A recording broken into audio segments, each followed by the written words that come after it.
Eh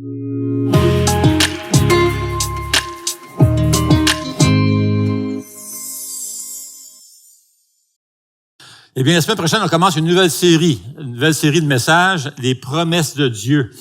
Alors, ça va être une belle série. Il y a 7 prédicateurs différents qui vont venir à tour de rôle pour apporter le thème sur les promesses de Dieu.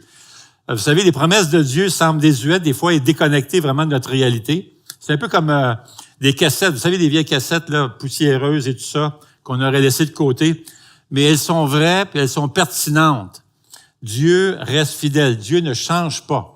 Maintenant, on ne sait pas combien il y a de promesses dans les Écritures. J'ai entendu différents chiffres. Il y en a qui dénombrent 1000 promesses. Il y en a d'autres même, j'ai entendu un autre, 6000 promesses. On ne sait pas. Ça serait un bon défi de pouvoir les compter si ça vous tente. Mais il y a une dame du nom de Caroline Ahrens qui a dit ceci. Le monde offre des promesses pleines de vide. Mais la résurrection de Jésus-Christ offre des vides pleins de promesses. Une croix vide, un tombeau vide et des vêtements funéraires vides. Tous pleins de promesses. Alors, on ne veut pas manquer cette nouvelle série qui commence la semaine prochaine. Ça va être vraiment édifiant. Et on prend un moment pour prier justement pour cette nouvelle série qui commence. Alors, si vous voulez bien, on va prier. Eh bien, on veut te remercier, Seigneur, pour celui et celle qui s'est fait baptiser tantôt. On te remercie pour leur décision de te suivre dans les eaux du baptême et prendre ce pas de foi et d'obéissance.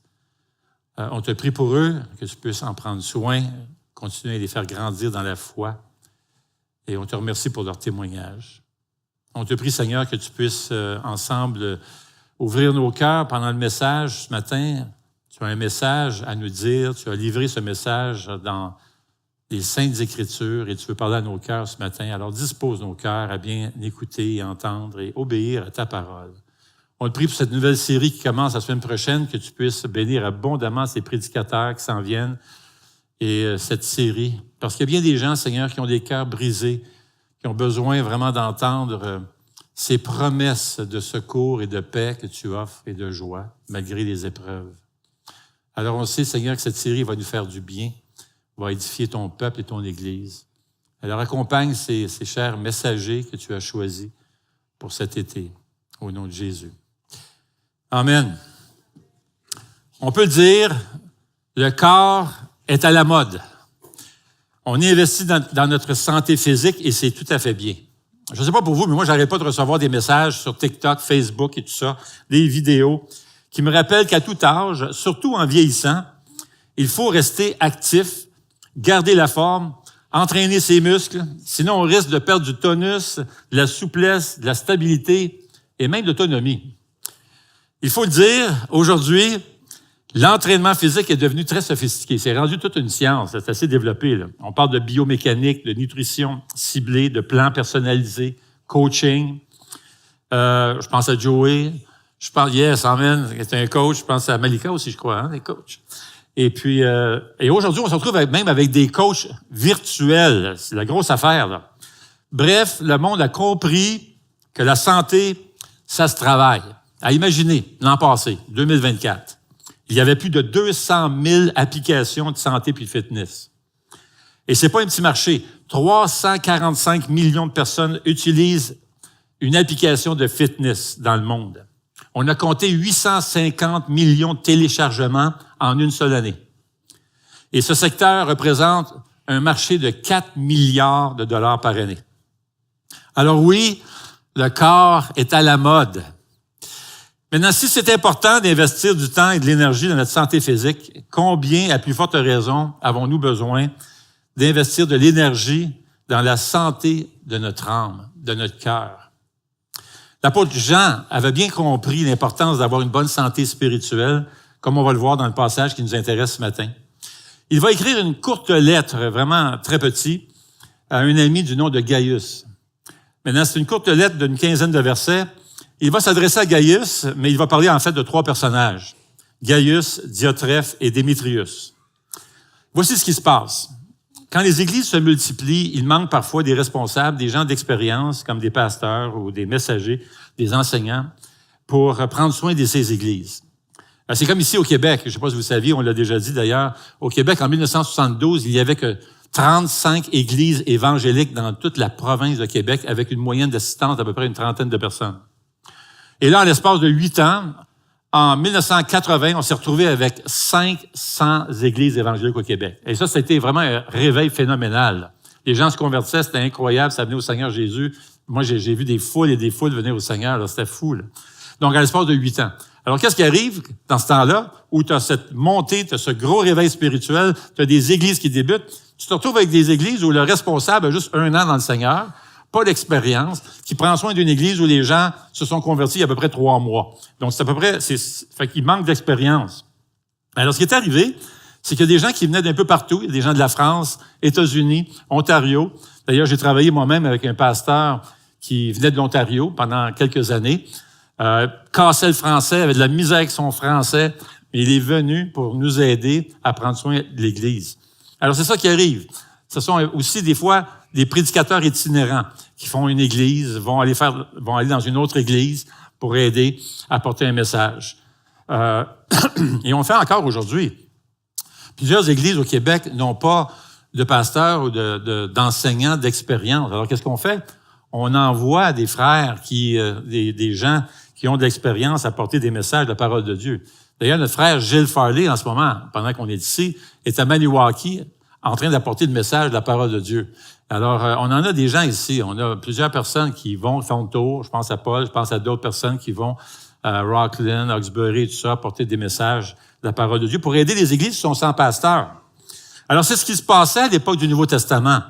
Plusieurs églises commençaient, il manquait d'enseignants. Alors, ce qu'on a fait, c'est que les membres des églises ouvraient leurs portes pour accueillir, faisaient de l'hospitalité, pour accueillir des gens qui venaient d'un peu partout, ces prédicateurs ou enseignants d'expérience, ces itinérants qui venaient pour prêcher la parole et prendre soin de leur église et aider à poursuivre la vision et la mission que le Seigneur avait confiée dans Matthieu 28. Alors, l'hospitalité chrétienne était très importante, surtout pour ces prédicateurs itinérants. Il faut comprendre qu'à cette époque, il n'existait pas d'hôtel. Il n'y a pas d'Holiday Inn, Sheraton, Hilton, il n'y a pas de Montebello, Château Montebello 5 étoiles. Et il y avait des auberges, là, mais c'était surtout des maisons closes. Alors, tu n'avais pas de 5 étoiles, pas de 4 étoiles, pas de 3, pas de 2, pas de 1.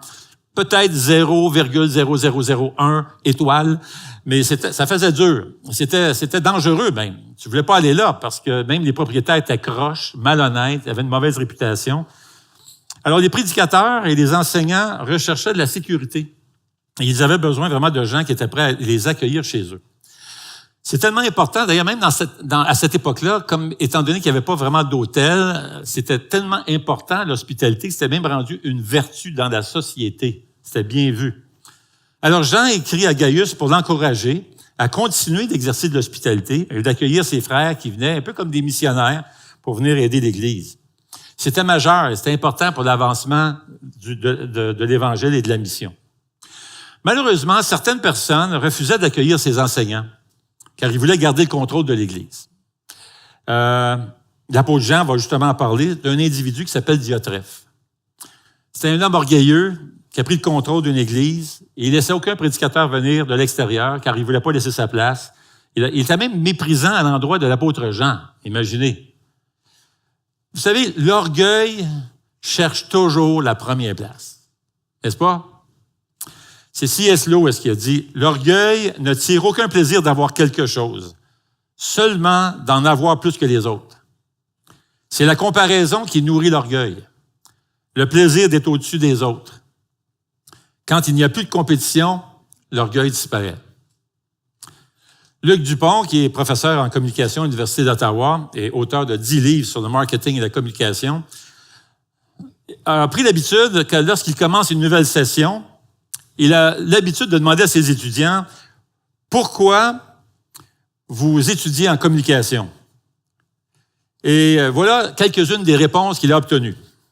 « Je veux être célèbre. » Un autre a dit « Je veux être connu. » Un autre a dit « Je veux que les gens me reconnaissent. » Un autre a dit « Je veux être une star. » Et un autre a dit « Je veux la gloire. » Aïe, aïe. Eh bien, Diotrephe voulait la même chose.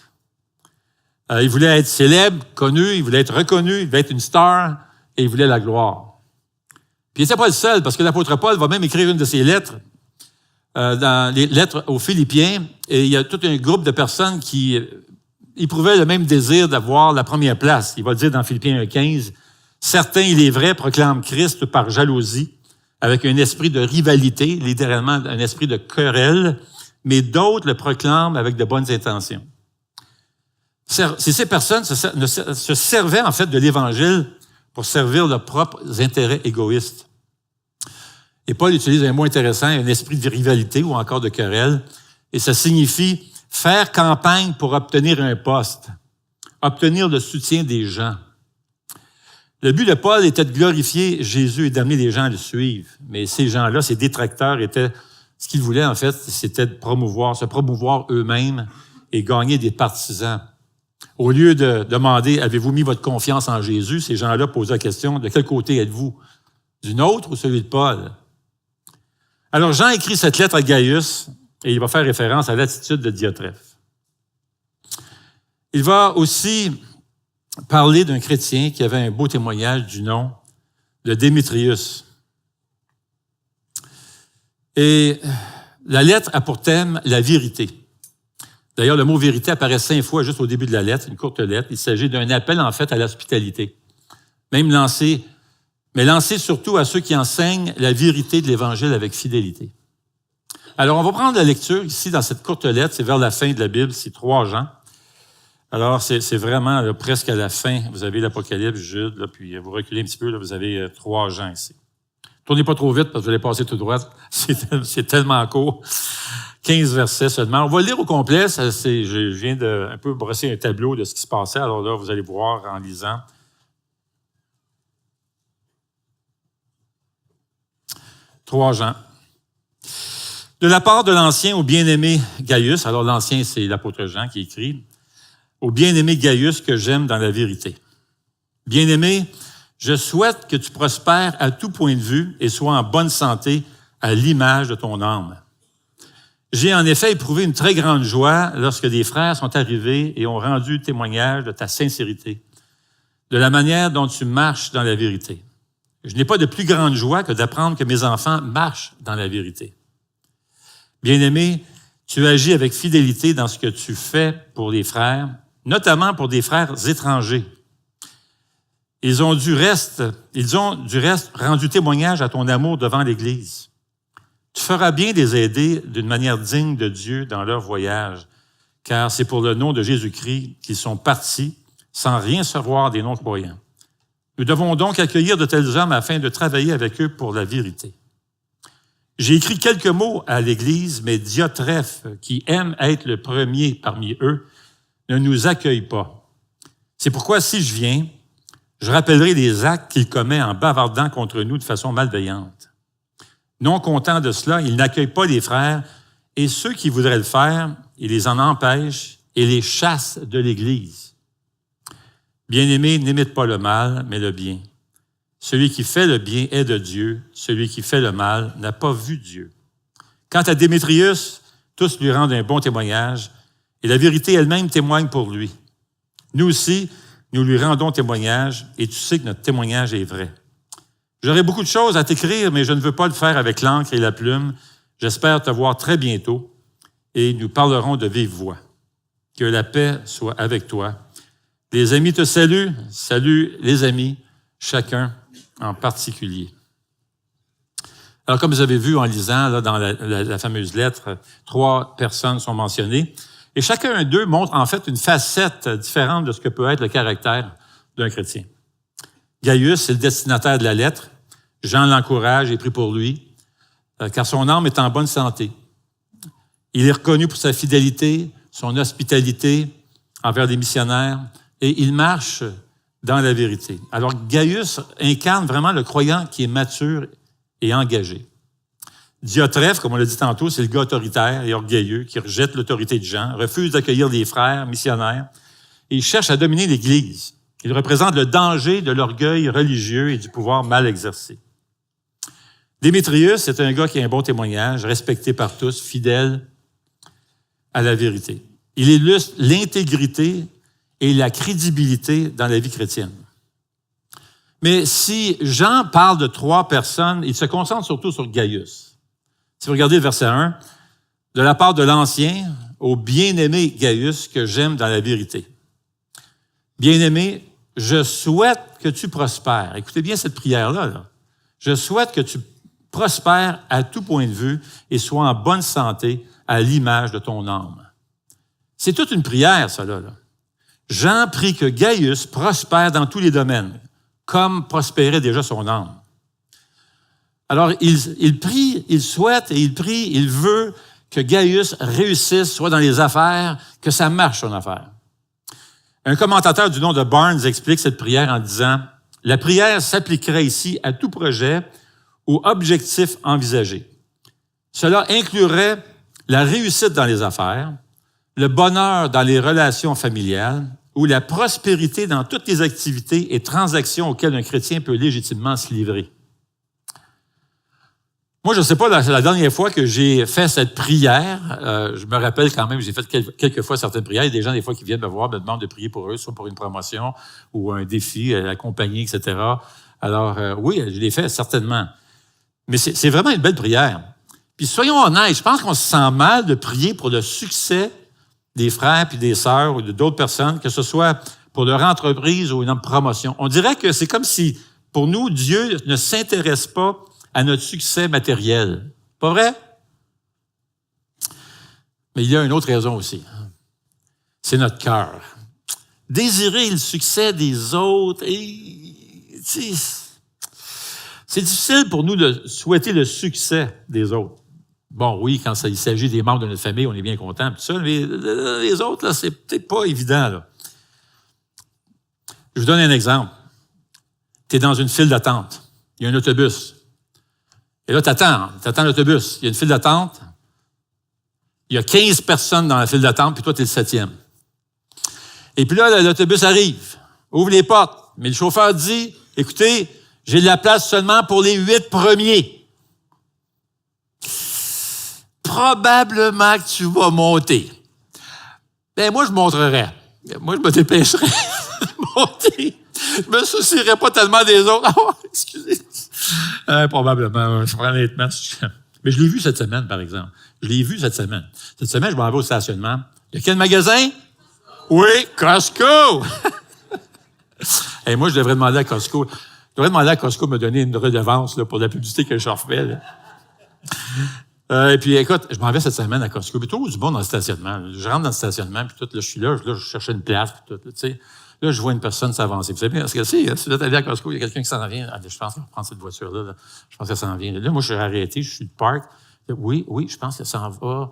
Je suis pas sûr de loin, je suis pas sûr si c'est une femme ou un homme, tout ça, donc j'irai pas là, les amis. Là. Fait que là, la personne avance, tout ça, là, tu sais, puis elle rentre son stock dans le valise. Puis moi, j'attends, là. J'ai mon clignotant, j'attends, je suis là, OK, bon, c'est mon spot. Alors là, la personne est là, puis tu mets son stock dans la voiture, puis tout. Puis là, elle rentre dans la voiture. Là, ça bouge pas. Là. Elle reste là. Je dis, peut-être qu'elle attend quelqu'un, puis ça, voyons. Puis moi, c'est très rare que je me soucie des lumières blanches des voitures. Tu sais, quand on va en arrière, les lumières blanches s'allument. Mais moi, à Costco, là, les lumières blanches, c'est excessivement important. Parce que qu'est-ce que ça veut dire? Ça veut dire que la personne va reculer puis ça va être ton spot. Hein? Hey, est-ce que je suis seul? Non, écoute. Fait que là, je suis dans le passage, j'attends, puis là, elle allume les lumières, elle recule. Elle commence à reculer, les lumières sont blanches. Yes, amen, je vois mon spot. Là, je suis là, j'attends. Là, elle recule à moitié. Elle arrête.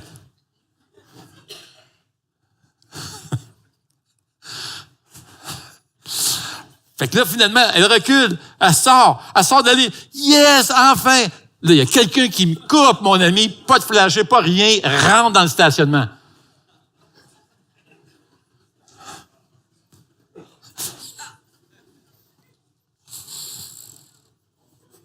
Oui. Est-ce que je me réjouissais du succès de cette personne d'avoir trouvé un stationnement? Non, pas vraiment, pour être honnête. Alors, le défi, c'est clair, du moins pour moi, au lieu de considérer le succès des autres, d'être jaloux la bonne santé des autres.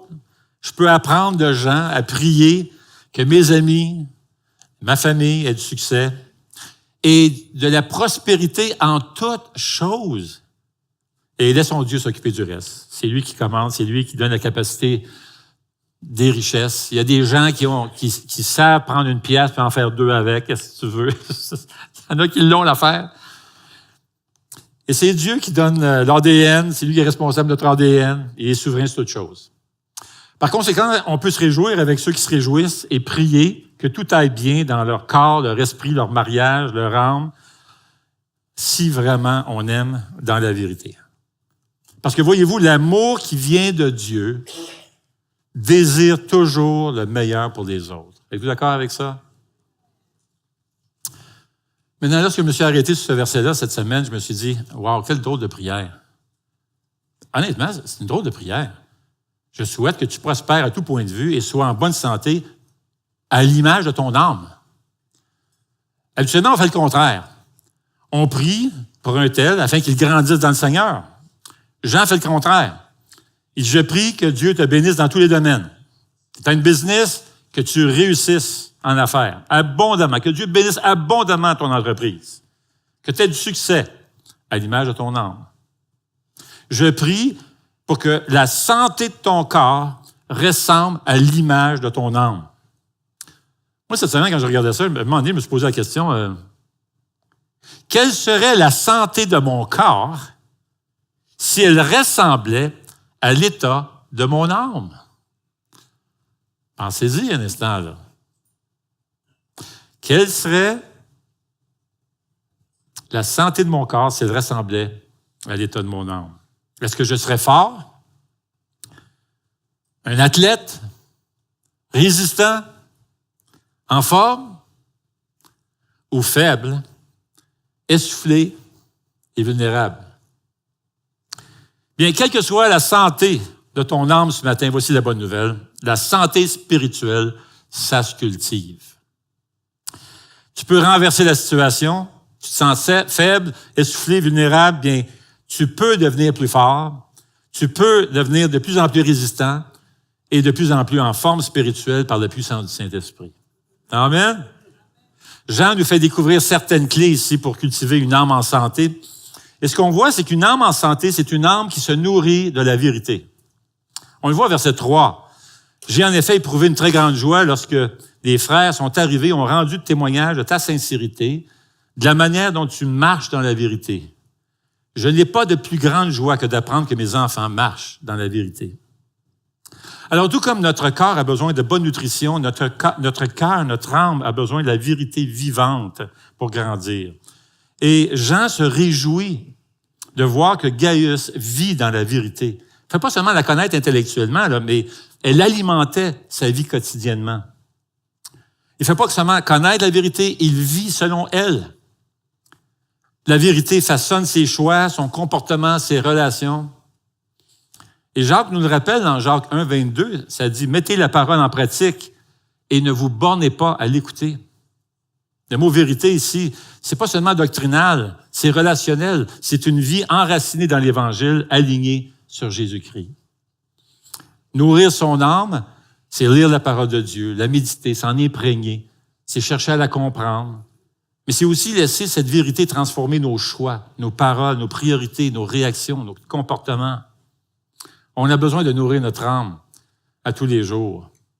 D'ailleurs, les Écritures saintes en parlent souvent, par exemple, 1 Pierre 2, 2, comme des enfants nouveau-nés, désirez le lait spirituel et pur, afin que par lui, vous croissiez pour le salut, puisque vous avez goûté que le Seigneur est bon. Colossiens 3, 16, qui dit que la parole de Christ habite en vous abondamment. Et Romains 10, 17, qui dit la foi vient de ce qu'on entend, et ce qu'on entend vient de la parole de Christ. Si on veut cultiver notre âme pour qu'elle soit en santé, on a également besoin d'exercer notre âme par amour, par l'amour en action. Le verset 5 dit ceci, « Bien-aimé, tu agis ». Vois-tu? Le mot « agir » ici, là. Gaius était un gars qui agissait là, pour le Seigneur. « Bien-aimé, tu agis avec fidélité dans ce que tu fais pour les frères, notamment pour des frères étrangers. » Gaius accueille les gens qui venaient aider l'Église et accomplir la mission de l'Évangile dans la région. Et tout comme l'exercice entretient la force physique, le service entretient la santé spirituelle. S'impliquer, servir. Éphésiens 2.10 le dit très bien. Nous avons été créés en Jésus-Christ pour des œuvres bonnes que Dieu a préparées d'avance pour que nous les pratiquions. J'aime bien la version de la nouvelle version de français courant qui dit « En effet, nous sommes l'œuvre de Dieu.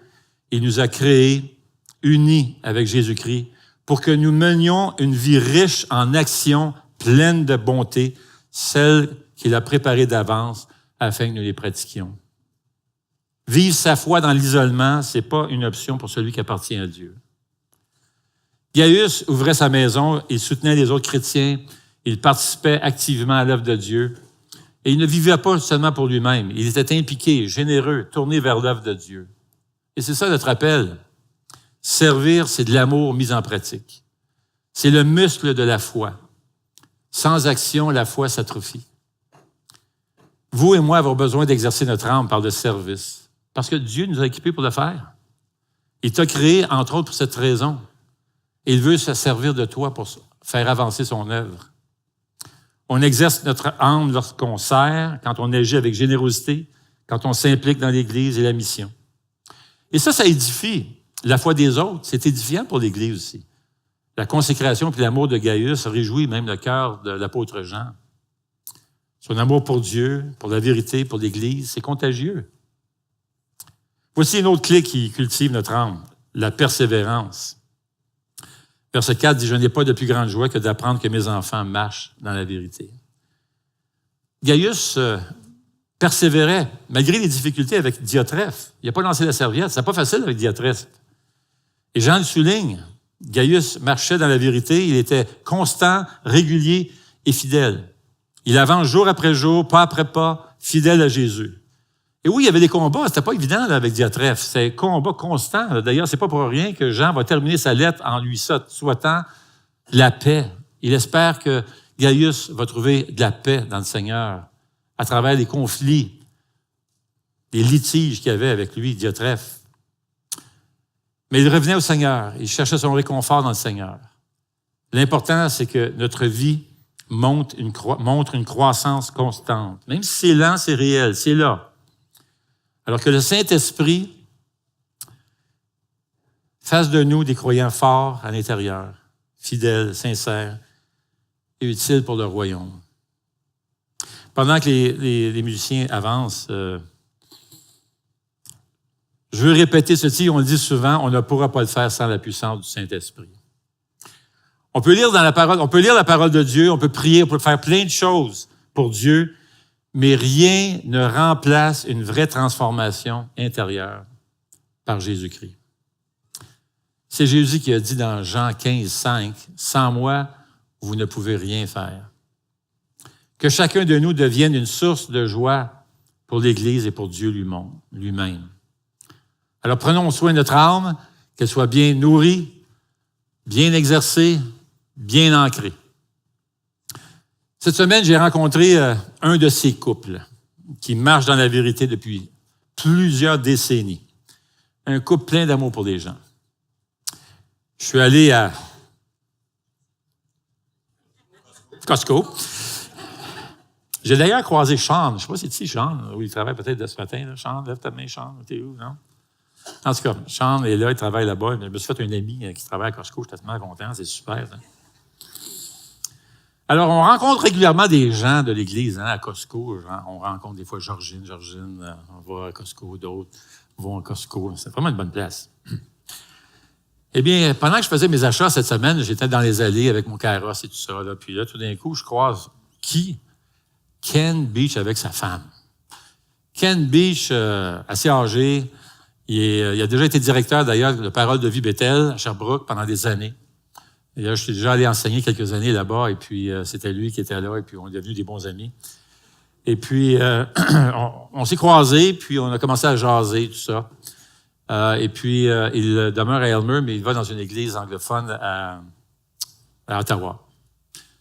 Il m'a raconté quelque chose vraiment intéressant cette semaine lorsque j'étais à Costco. Puis imagine-toi, tu es en train, là, plein de personnes autour et tout ça. Puis là, il me partage quelque chose, un beau témoignage de ce qu'il a vécu avec son épouse. Son Église a lancé le défi aux membres de l'Église d'adopter une résidence pour personnes âgées, pour des aînés. Choisis une résidence pour aller là-bas, commencer à parler aux gens. Il y a des gens qui se sentent seuls. Vous savez, il y a des gens, des aînés qui restent dans ces résidences qui n'ont jamais de visite pendant des années et des années. Juste d'aller là, jaser, parler aux gens, se lier d'amitié avec les personnes, certains résidents. Alors, ils ont adopté une résidence. Ils sont allés là quelques fois, quelques reprises. Ils ont fait connaissance d'une femme de 103 ans.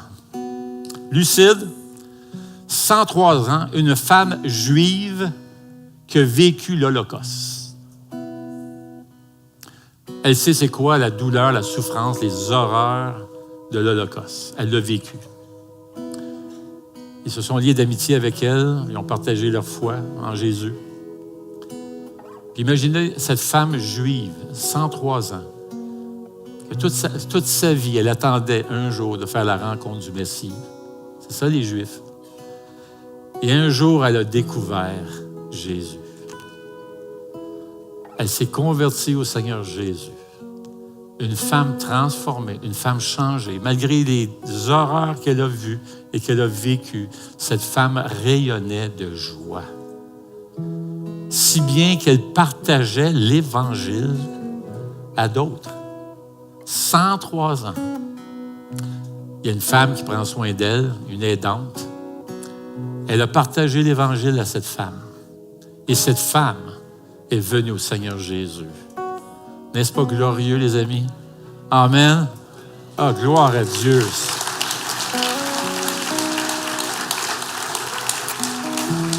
Oui, que le Seigneur nous aide à prendre soin de notre âme afin de porter de beaux fruits pour la gloire de notre cher Sauveur. Amen.